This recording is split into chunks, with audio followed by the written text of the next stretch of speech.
will be doing subject science of class 8th. This is our 11th period. We will see harvesting. Harvesting होता क्या है, ठीक है। Harvesting का मतलब होता है, हार्वेस्टिंग इज़ रिमूवल और cutting of crops after maturity. Mature होने के बाद जब क्रॉप्स को काटा जाता है उसको क्या कहते हैं, हार्वेस्टिंग। अब हार्वेस्टिंग सीज़न बहुत ही इंपॉर्टेंट सीज़न है फार्मर्स के लिए। देखो आप यहाँ रीड कर सकते हो, ये पैराग्राफ में आपको इसके इंपॉर्टेंट पॉइंट्स बता देती हूँ कि हार्वेस्टिंग में फार्मर्स एक तरीके का त्यौहार होता है जिसमें वो सेलिब्रेट करते हैं। कटिंग, ये इंपॉर्टेंट डेफिनेशन याद रखनी है आपको इसमें से। तो cutting and harvesting of mature crops, mature crops को हार्वेस्ट करना, उसको कटाई करके इकट्ठा करके फिर उसको रखते हैं आगे के प्रोसेस के लिए, तो उसको क्या कहते हैं, हार्वेस्टिंग। तो cutting off and collection of mature crop is called as harvesting. ये बहुत ही ट्रेडिशनली जो है मेन किस तरीके से हम लोग हार्वेस्टिंग करते हैं, सिकल्स के मदद से। सिकल मतलब ये देखो, ये आपको दिख रहा है, ये एक तरीके का जो है इंस्ट्रूमेंट होता है जिससे जो है फसलों को इस तरीके से काटा जाता है। काटने के बाद उसको बंडल्स बनाते हैं और फिर उसको जो है थ्रेशिंग प्रोसेस के लिए रखा जाता है। थ्रेशिंग में क्या होता है, grains have to be separated from the chaff, मतलब अनाज को उसके छिलकों से निकालना पड़ता है, तो उसमें थ्रेशिंग प्रोसेस किया जाता है। हार्वेस्टिंग में लोग नाचते हैं, गाते हैं, क्योंकि एक तरीके का मौसम आ जाता है जिसमें उनके लिए एक खुशी का माहौल है, क्योंकि फसल रेडी हो गई है, अब कटाई हो रही है और फिर उनके लिए खुशी का माहौल है। जैसे बैसाखी वगैरह आता है, ये सारा हार्वेस्टिंग त्यौहार है। हैंड सिकल जो है पुराने ज़माने से 5000 साल पहले से यूज़ किया जा रहा है। ये जैसे हैंड सिकल, इसको क्या कहते हैं, थ्रेशर कहा जाता है, और इसको कंबाइन हार्वेस्टर कहा जाता है, ठीक है ना, जिसमें ये गेहूं की खेती के लिए ज़्यादा से ज़्यादा इस्तेमाल किया जाता है। इसके आगे वाला शार्प एजेस होते हैं, इस शार्प एजेस से फसलों को काटते हैं, इस मशीन में जाता है जिसमें से अनाज वगैरह बाहर निकल जाते हैं, और जो स्टॉक वाला भाग है, छिलके वाला भाग है, वो बाहर निकाल के फेंक देते हैं। तो ये बहुत ही इंपॉर्टेंट प्रोसेस है। तो आपको मेन चीज़ क्या याद रखनी है इसके अंदर, इसकी डेफिनेशन, सिकल से इस्तेमाल किया जाता है और combine harvesters and threshers use किया जाता है। ओके, अब नेक्स्ट टॉपिक देखते हैं, थ्रेशिंग। थ्रेशिंग क्या होता है, थ्रेशिंग क्या होता है? Threshing is a process by which the grains are release from the chaff. तो ये डेफिनेशन हो गया, ये एक प्रोसेस है जिसमें ग्रेन्स, अनाज को शाफ मतलब उसके कवर से निकाला जाता है। ये हाथ से किया जाता है या एनिमल्स की मदद से किया जाता है, जैसे बुलक्स एंड कैमल्स।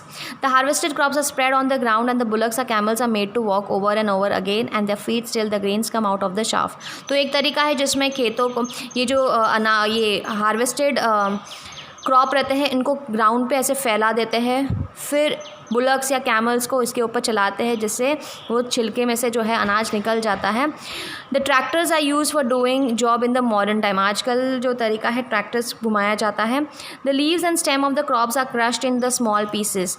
तो जो लीव्स वगैरह होते हैं वो क्रश हो जाते हैं छोटे छोटे टुकड़ों में, और अनाज जो है वो बाहर निकल जाता है। They still remain mix with the chaff and crushed leaves as well as the stems of the plant. The grains are then separated from the chaff, dried leaves and stem of the crops. अब ये एकदम से हम उसका जो है grains को उस कचरे के साथ अलग अलग कर लेते हैं। अब बाद में क्या करा जाता है कि उस कचरे में से, उस पूरे जो ड्राई मटेरियल्स में से अनाज को बाहर निकालना है। वो कैसे निकालेंगे, विनोइंग प्रोसेस से।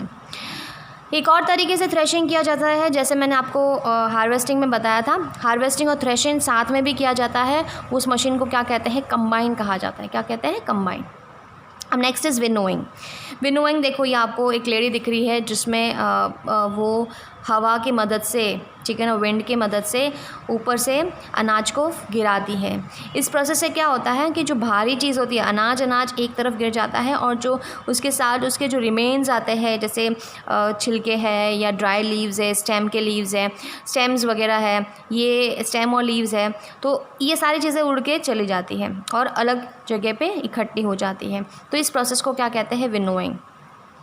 द सीड्स और grains are separated from the chaff by wind, ठीक है ना, जो सीड्स को अलग करना विंड की मदद से, तो उसको क्या कहते हैं, winnowing. You are already familiar with this method and this done by putting the mixture और grains, chaff and hang in the winnowing scoop, सूपा। इस विनोइंग स्कूप या सूपा कहते हैं, और उसको ऊपर से गिराया जाता है विंड की मदद से।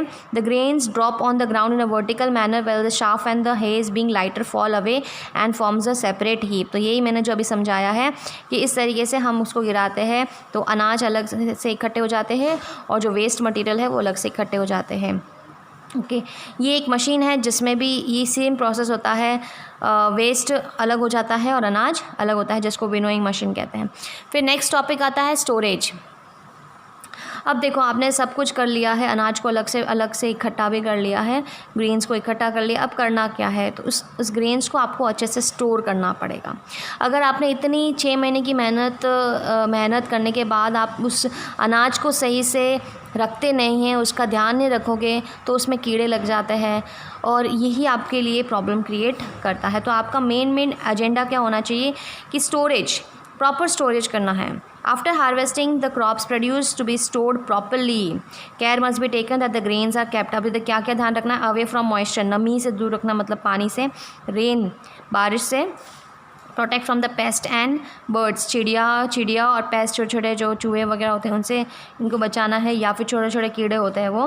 Air tight godowns in the proper bags for the purpose of transportation. तो गोडाउन्स रखना है जिसमें एयर टाइट बैग्स में इनको डाला जाता है ताकि फिर समय पे उनको ट्रांसपोर्ट किया जाएगा।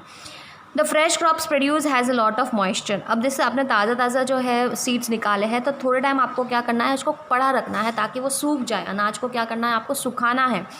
The moisture content has to be reduce by drying while reducing the moisture content also protects the freshly harvested grain from the attack of microbes. सुखाने से क्या होगा कि उसमें दूसरे माइक्रो ऑर्गेनिज्म जैसे कीड़े नहीं लगेंगे, फंगस नहीं ग्रो होगा।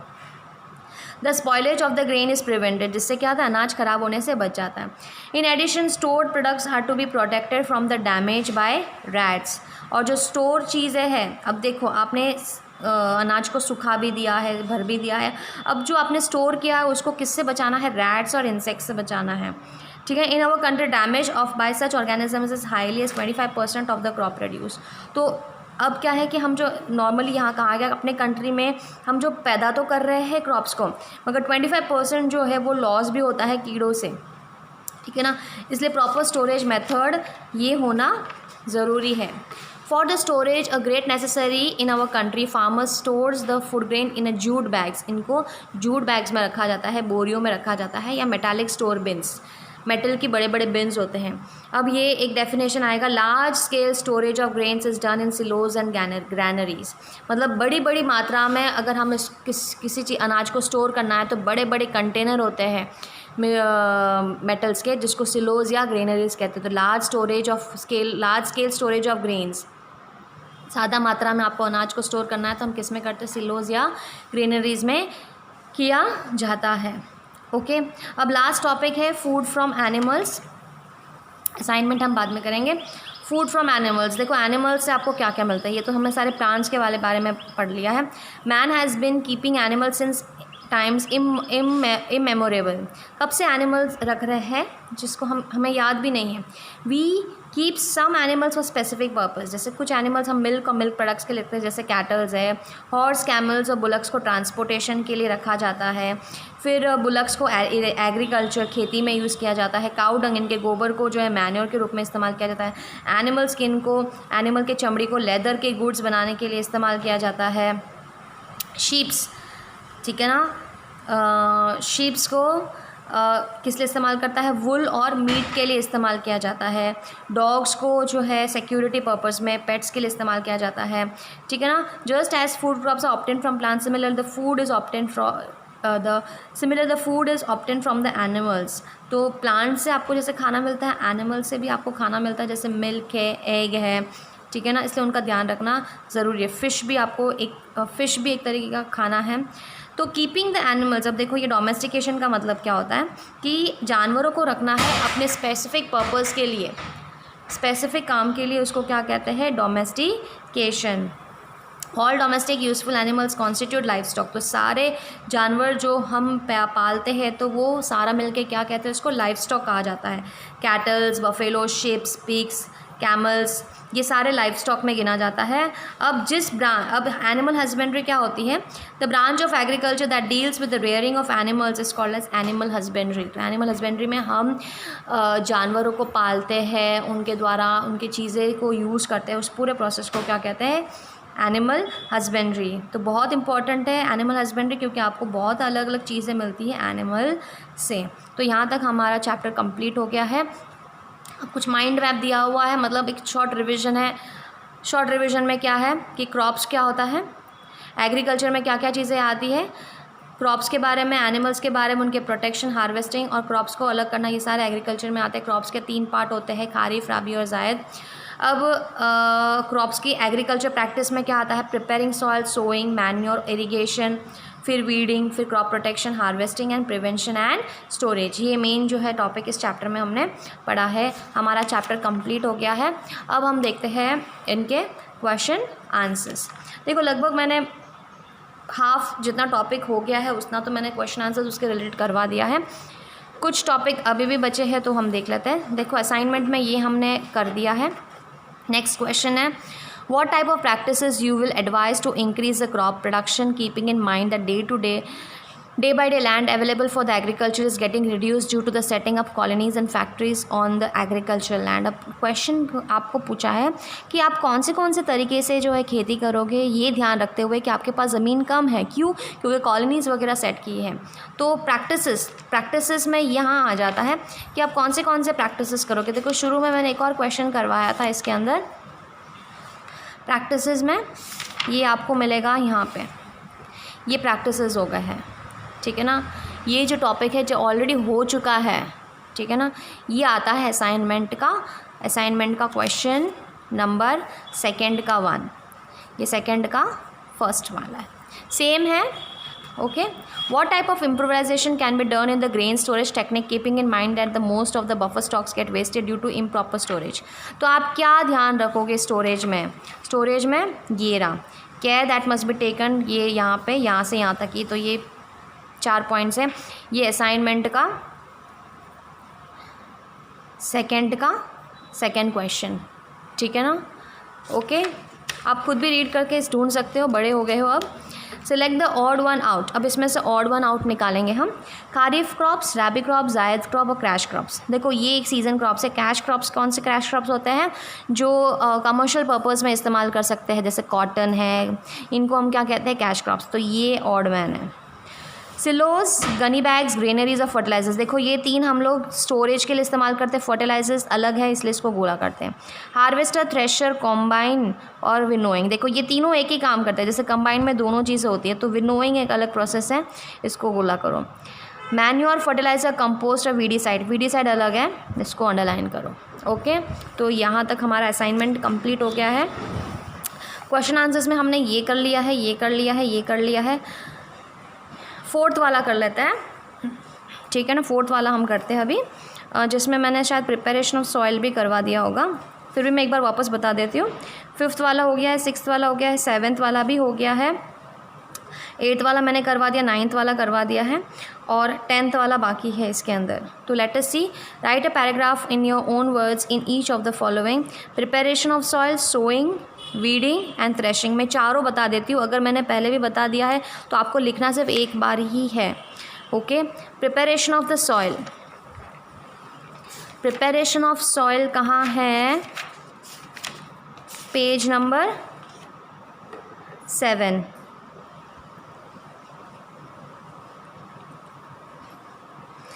यहाँ से the preparation of the soil. Okay, यहाँ से पेज नंबर 7 का प्रिपरेशन ऑफ सॉइल टॉपिक में, preparation of the soil is done by turning and loosing the soil. The process of turning and loosing of the soil is called as tilling. Tilling के बाद अब आपको क्या लिखना है? The ploughing helps the soil in number of ways. It helps to loosen the soil so that it can hold more water. तो preparing of soil का answer यहाँ से आपको पहले तो टिलिंग तक लिखोगे, ठीक है ना। ये थोड़ा सा लेंथी है तो मैं इसका शॉर्ट आपको बता देती हूँ। यहाँ से पहले टिलिंग तक यहाँ लिख लिया, ठीक है ना। अब फिर पेज नंबर आपको 19 निकालना है।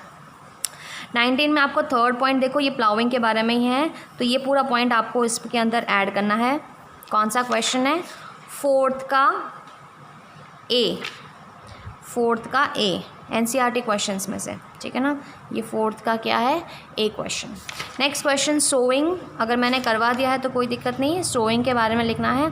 Sowing is a process of putting the seeds in the soil for sowing good and healthy seeds are selected, ठीक है ना।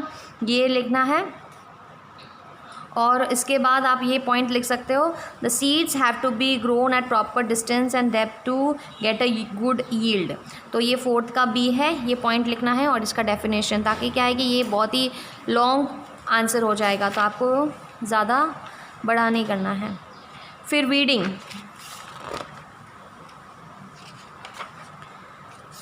वीडिंग मैंने ऑलरेडी कराया हुआ है, ये जैसे what are weeds and how can we control them, okay, तो मैंने लगभग कराया हुआ है।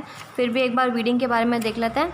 यहाँ से पेज नंबर 15 है, the process of removing weeds from the field is called as weeding, ये डेफिनेशन हो गया। फिर ये weeding can be done by hand और बाय ट्रॉवल और बाय केमिकल्स और वीडीसाइड्स, तो ये आपका आंसर 4 का सी, ओके, ये पॉइंट और ये पॉइंट। फिर नेक्स्ट क्वेश्चन है थ्रेशिंग, थ्रेशिंग ये रहा, threshing is a process by which the grains are release from the chaff, that is done either by hand और by using animals such as bullocks and camels, ये लिख लो। उसके बाद और फिर harvesting and threshing can be done simultaneously with the help of a machine called as a combine, तो ये पॉइंट आपको लिखना है 4 का डी, ओके। यहाँ तक हमने कंप्लीट कर लिया है, तो ये पेज लगभग सारे क्वेश्चन आंसर्स हमने कंप्लीट कर लिए हैं। 10th वाला है, आपको इसको अरेंज करना है, जैसे शुगर का क्रॉप प्रोडक्शन हो रहा है, तो सबसे पहले क्या करोगे, ठीक है ना, sending crop to the sugar factory, irrigation, harvesting, sowing, preparing of soil, ploughing of the field, manuring. तो पहला पॉइंट आता है प्रिपेयरिंग ऑफ द सॉइल, फिर ploughing of the field, ploughing के बाद क्या होता है सोइंग, सोइंग के बाद क्या होता है मैन्योरिंग, मैन्योरिंग के बाद क्या होता है इरिगेशन, इरिगेशन के बाद जो है हार्वेस्टिंग, हार्वेस्टिंग के बाद sending the crops to the factories. तो ये पॉइंट है 1st, 2nd, 3rd, 4th, 5th, 6th और ये है 7th पॉइंट। ये आपको सेल्फ करना है, ये बुक में आप सॉल्व कर सकते हो, नो प्रॉब्लम विद दैट, ठीक है ना। This is the work that has to be done by you, बड़े हो गए हो, आप सेल्फ करने की कोशिश करो। अब नेक्स्ट है मल्टीपल चॉइस क्वेश्चंस और चूज़ द करेक्ट ऑप्शंस आपको करना है। Organic nutrients are called as, देखो ऑर्गेनिक न्यूट्रिएंट्स क्या होते हैं, इनको क्या कहते हैं मैन्योर, मैन्योर्स क्या है organic nutrients. Why what type of crop, wheat, wheat कौन सा क्रॉप है, वीट रैबी क्रॉप्स है। समर क्रॉप्स, समर क्रॉप्स कौन से है, ये सारे समर क्रॉप्स हैं। कल्टिवेटर्स इज़ यूज्ड, कल्टिवेटर्स किस लिए इस्तेमाल किया जाता है, in sowing, in ploughing, in weeding और इन इरिगेशन, आंसर है ploughing. Harvester is used for, harvester किस लिए इस्तेमाल करते हैं कटिंग ऑफ क्रॉप्स में, ओके। अब वेरी शॉर्ट आंसर्स देखते हैं, यहाँ तक हम कंप्लीट कर लेते हैं आज के लिए, ओके। तो आपका वर्क जो रहेगा पीरियड 11 का वर्क हमने जैसे आज क्या क्या कंप्लीट किया है होमवर्क में, देखो एक बार अच्छे से आप रीड करोगे, ठीक है ना, रीड करोगे तो जो भी टॉपिक है बचा हुआ आपको समझ में आ जाएगा। असाइनमेंट एक आपको कंप्लीट करनी है, जो असाइनमेंट ये कंप्लीट करोगे पूरा, ओके। फिर हमारा जो क्वेश्चन था 4th और 10th, पेज नंबर 20 का 4th और 10th आपको करना है, ठीक है ना, अपनी नोटबुक में। फिर हमारा जो है पेज नंबर 22 का 1st A multiple choice questions आपको करना है, ओके। तो आज का वर्क हम यहाँ इतना ही कंप्लीट करते हैं।